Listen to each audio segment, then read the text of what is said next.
And when Yella Boy got killed, man, it messed the city up.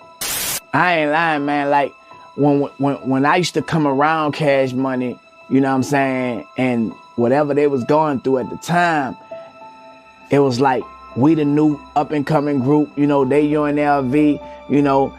On April 5th, 1997, Yella Boy gets Right.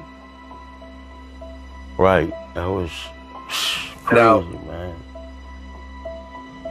Well, I mean, according to reports, they're saying that he had bought some dope and he was sitting in his car and he gets murdered in his car. He got shot in the head.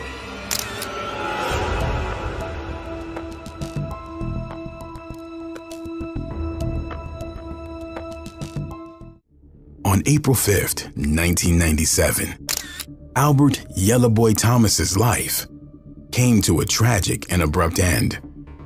Even though he was still in his early 20s, Yella Boy had already set himself up as a prominent figure in the New Orleans rap scene. But his promising career was cut short under mysterious and violent circumstances. That evening, Yella Boy found himself involved in a suspected dope deal just outside a nightclub called Tammy's. The details leading up to the deal remain murky, but it was a risky venture in a city where such transactions often ended in bloodshed. I heard that he pulled up by this club called Tammy's, and he was going to get some dope or whatever, some heroin, and he was murdered in his car. As the night wore on, Yella Boy remained in his parked car, waiting for the deal to proceed. Suddenly, the night took a fatal turn. Yella Boy was shot in the head, and his lifeless body was discovered in the car. The exact circumstances of the shooting remain murky, but the outcome was devastatingly clear. At just 22 years old, his life and promising career were cut short. The streets of New Orleans claimed another life, and the hip-hop community was once again plunged into mourning. Pulled off the porch and he would do dirt with me. You know what I'm saying? I could get Yella to do shit with me that y'all ain't gonna do. You know what I'm saying? And we kind of bonded like that, and he was like, man, you could come over here. You know, but at the same time, me and Yah, we still doing our thing with the music, and it had begun to blow up. And Yella wanted a part of it. He wanted to be a part of it. Yella Boy's untimely demise took place in a particularly turbulent period for the hip-hop community, coming shortly after the high-profile hit of Tupac Shakur in 1996 and the Notorious B.I.G. in March 1997. These losses added to a sense of insecurity within the industry, particularly in New Orleans, where tensions were already high. During the time when Yella got killed, I felt like, you know, man, I gotta get my mind right. So I checked myself into a rehab.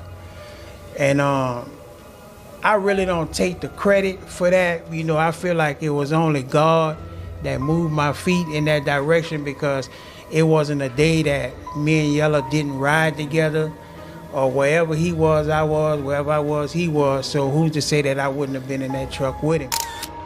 It was widely speculated that the ongoing disputes between Yella Boy and Birdman over royalties and financial matters had reached a boiling point. And in the aftermath of the shooting on April 5th, rumors and speculation about the motives and individuals involved in Yella Boy's passing began to circulate. Some believed it was a retaliation for a previous incident involving Yella Boy.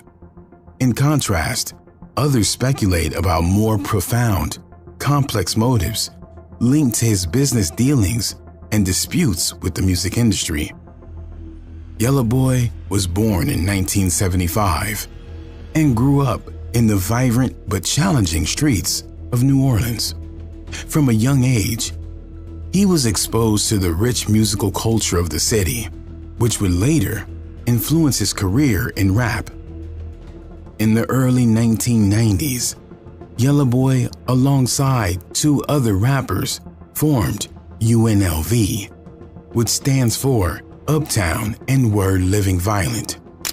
The original members of UNLV were Lil Ya, born Yafet Jones, Tech 9, born Reginald Manuel, and Yella Boy, born Albert Thomas.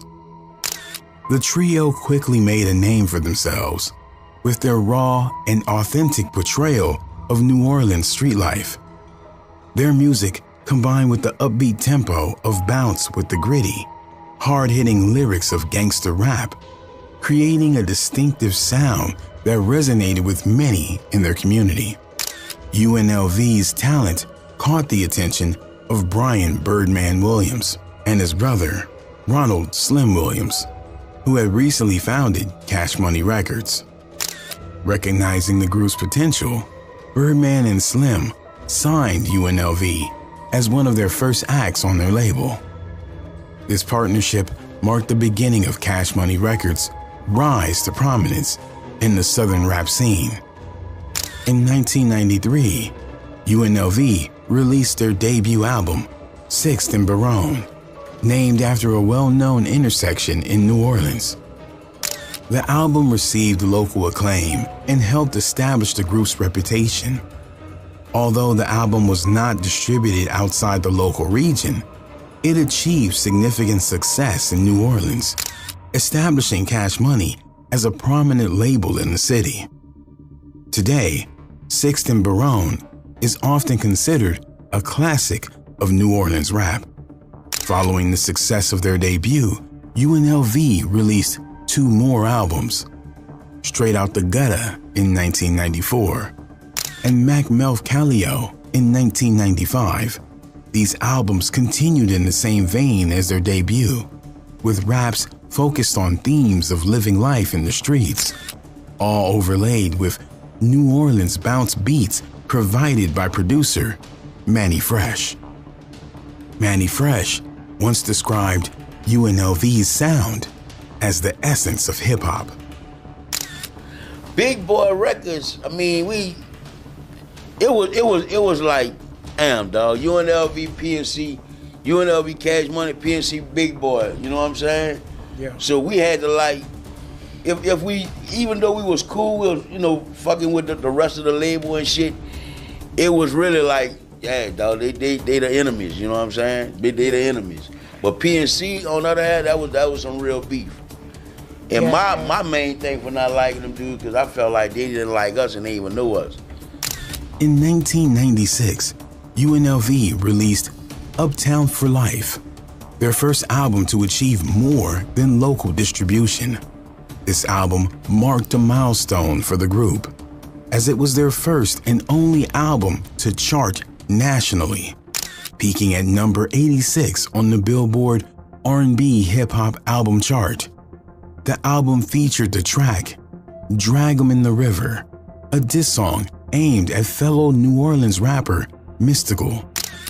The song's beat was later repurposed for Juvenile's hit Set It Off in 2001. Yella Boy's aggressive delivery and lyrical prowess were said to be central to UNLV's success. The outlaws of New Orleans, you feel me? So of course it's like, damn, man. And Yella Boy, to be honest, like he was the fans' favorite. You know, his melodies, how he delivered, his charisma, like everything about his swag, you know what I'm saying?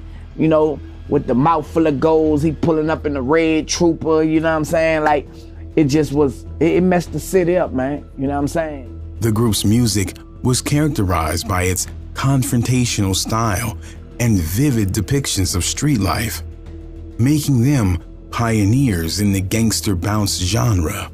Their influence extended beyond their immediate success. helping to lay the groundwork for future artists on the Cash Money label.